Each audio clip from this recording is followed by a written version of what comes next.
Hello everyone. JEE mains 2023 में question पूछा गया था कि कोई सिस्टम ऑफ लीनियर इक्वेशन है तीन वेरिएबल में, इसके इनफाइनाइट मैनी सॉल्यूशंस हैं। तो फिर ये गिवन टू वेरिएबल की जो इक्वेशंस होंगी, इनके कितने सॉल्यूशंस होंगे, राइट। तो देखिए, अगर कोई भी तीन वेरिएबल का इक्वेशंस है और उसके इनफाइनाइट सॉल्यूशन है, तो उसके लिए हम डेल्टा पहले डिफाइन करते हैं। डेल्टा क्या होता है? कोइफिशिएंट। ये एक्स के कोइफिशिएंट है, ये वाई के कोइफिशिएंट है, और ये जेड के कोइफिशिएंट है। यानी कि एक्स वाई जेड के कोइफिशिएंट से बनने वाला डिटर्मिनेंट। आप देख सकते हैं एक्स के कोइफिशिएंट 1 2 3 है, वही यहाँ पे भरा गया है। उसी तरीके से वाई का कोइफिशिएंट और जेड का कोइफिशिएंट। अगर इनफाइनाइट सॉल्यूशन है, तो उसकी कंडीशंस होती हैं delta equal to delta x equal to delta y equal to delta z equal to 0। यानी कि इन सब की वैल्यू 0 होनी चाहिए। ठीक है। तो हम क्या कर लेते हैं, डेल्टा का वैल्यू कैलकुलेट कर लेते हैं। ठीक है। तो इस डेल्टा का वैल्यू कैलकुलेट करके हम 0 कर देंगे, क्योंकि इनफाइनाइट सॉल्यूशन बोला गया। तो चलिए, 1 2 3, 1 3 4, इसको कैलकुलेट करिए, 6 आएगा। इसको कैलकुलेट करिए, -3 आएगा। इसको कैलकुलेट करेंगे तो 8K आएगा। कैसे कैलकुलेट कर रहा हूँ?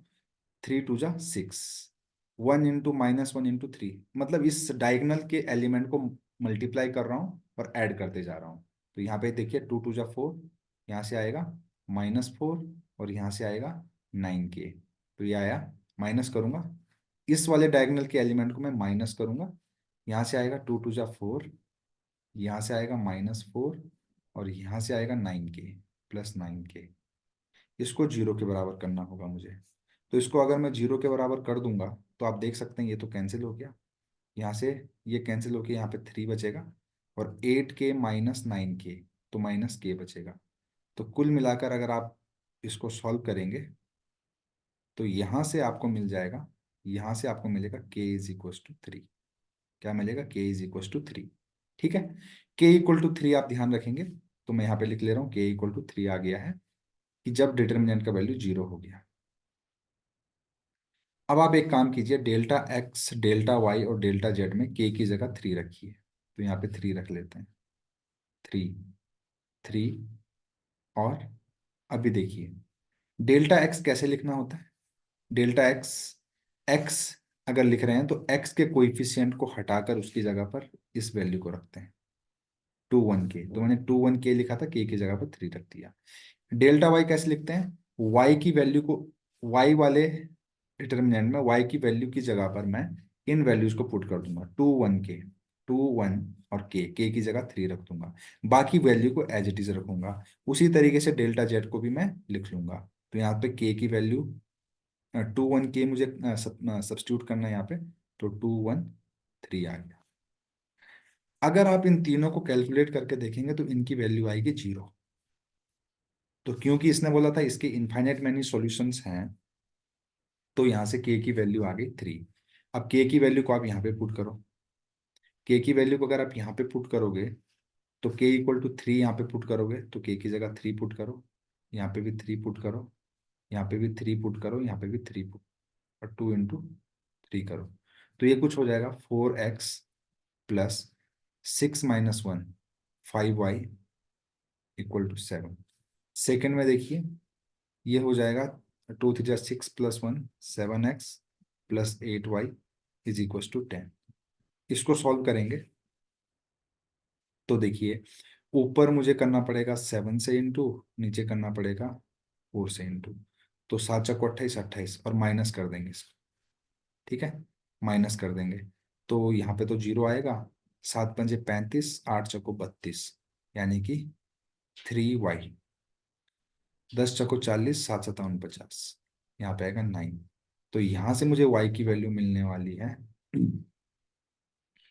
अच्छा, उसके अलावा देखिए, उसके अलावा हम इसको कैसे सॉल्व कर सकते थे? देखिए, यहाँ से तो वैल्यू मुझे मिल गई y = 3 और x = जो भी आएगा, ठीक है ना। उसके अलावा यहाँ पर 4x + 5y = 7 बन गया था।